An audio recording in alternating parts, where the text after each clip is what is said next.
What's going on, YouTube, and welcome back to Goal Line Hockey. It's your boy Kevin Forte. Today we are going to discuss the situation around the Toronto Maple Leafs. This team is in a win or die situation now.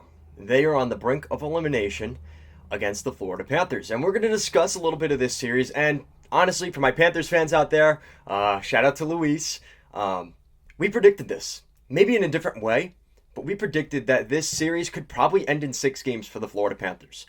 And that was my prediction in my previous video. Kind of give myself a, pat on the shoulder for that one. But, this is on a level that things are going to change for the Maple Leafs. And they have 2 games to completely rewrite the narrative here. And even that might not be enough. The Toronto Maple Leafs have the type of team that should be able to win a Stanley Cup. You look at teams around the National Hockey League that have less talent, less capability, less skill, but they have won championships. Why are the Toronto Maple Leafs still here? We're going to go over some of that today. This is a conversation that has gone on forever. So this is going to be the video that's going to be probably wrapped up in 10 minutes or less. And we're just going to talk about it because the Toronto Maple Leafs, once again, continue to have issues scoring goals from their top players. Now, I will say, out of the players that the Toronto Maple Leafs do have on the roster, the one that has been playing the best of the bunch is William Nylander. Number 88, you always see his name on the screen. He's always got the puck. He's doing good things 99% of the time. I won't say all the time, because he's a player. Things go wrong. But he has been able to rise to the occasion in the playoffs for the Maple Leafs. Not just this year. This goes back for William Nylander. For the rest of those guys, I'm talking about Marner, I'm talking about Tavares, and now we are talking about the new captain. We're even talking about Austin Matthews. And the problem with this whole situation, and I just watched Steve Dangle, shout out to him. He is great with everything Leafs. But he brought up a really important point where Craig Berube, before this game, here for Game 5, how this could be a legacy game for the Toronto Maple Leafs and this franchise and this era of the Leafs. He kept bringing up the noise. We have to block out the noise. We have to block out what? What is the noise? Berube, what is the noise that you are speaking of? Is it the Toronto media? Or are you lumping Maple Leaf fans in that as well? I think it's a combination of both. And when we talk about the Toronto Maple Leafs, it's always somebody else. It was Mike Babcock's fault. It was Kyle Dubas's fault. It was Freddie Anderson's fault. It was Peter Mrazek's fault. It was Matt Murray's fault. Who else do they have left to blame?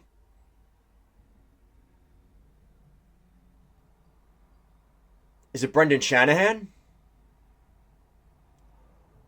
What are we talking about with this Leafs team? And to be honest with you, and this is kind of the easy answer, the poor man's answer, but it kind of wraps everything up in a bow. The Toronto Maple Leafs core players do not show up when it matters most. Clutch. Clutch is the word. Clutch is a word that is, when it's thrown out there, means a lot for people. You look at players that are less talented than some of these guys on the Leafs that were clutch players. There's a bunch of them. Look around the National Hockey League. One that just scored the series-winning goal for the Edmonton Oilers used to be a member. And quite frankly, was drafted, I'm pretty sure, by the Toronto Maple Leafs. Kasperi Kapanen. Kasperi Kapanen, I would say, is more of a clutch player and has more of an impact on what the Oilers just did against the Vegas Golden Knights than we've seen from some of the core top players on the Toronto Maple Leafs. Kasperi Kapanen, the amount of times I heard his name in that first period in Game 5 of an elimination game, not for his own team, but for the opponent. Kasperi Kapanen got injured, taken to the back of the bench, and then came back out, and then scores the game-winning goal in overtime. It wasn't Draisaitl, it wasn't McDavid, it wasn't Hyman. It was Kasperi Kapanen. And he used to be a member of this, he used to be a member in that locker room with the Toronto Maple Leafs logo above it. Or under it. I don't fully remember what the Leafs locker room looks like. That's besides the point. there is something fundamentally wrong with the core and the stars on the Toronto Maple Leafs.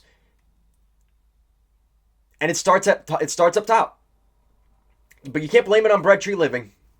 And to be honest, Brendan Shanahan is part of it, but he's part of the operation side of it. At some point, when does it come to the guys on the ice that are playing the damn game? When is it their fault? Matthews, Marner. Where have they been?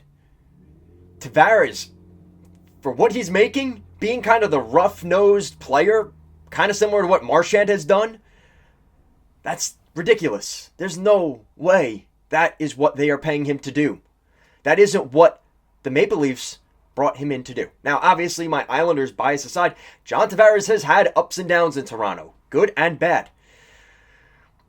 I won't say he's the pure problem, but that's kind of where we kind of go, because when you make as much money as John Tavares or Marner or Matthews make, you don't pay those guys to win game 31 in October, November, December in overtime. That's not the goal that they're paying you $10, $11, $12 million to go and score for. No. They are paying you to score in the biggest moments, in the Stanley Cup playoffs. And for the next 2 games, if it goes that far for the Leafs, they need them to step up. I don't know how. I don't know if they're capable of it. And we are going to find out probably on Game 6 or Game 7 if it gets that far. Because getting to Game 7 wouldn't even be enough for Leaf fans. It wouldn't be enough because of how disgusting they played in Game 5. And for me as an Islander fan, and no bias here, like, I'm gleeful that this is happening to the Leafs. But the fact that the Leafs were on such a big stage, and to be honest with you, with what we saw in the Senators series, and I said this in my preview series for this matchup against the Panthers, like, they looked okay against the Senators, but to be honest, were the Senators really an opponent you thought they were going to lose to? They have before, but they found a way to win that. Good. You're supposed to do that. That was the expectation. They were supposed to win that series. This is one where it was kind of a toss-up going in. And then the first 2 games of the series, I was like, oh, wow. This is a different Toronto Maple Leafs team. They were aggressive.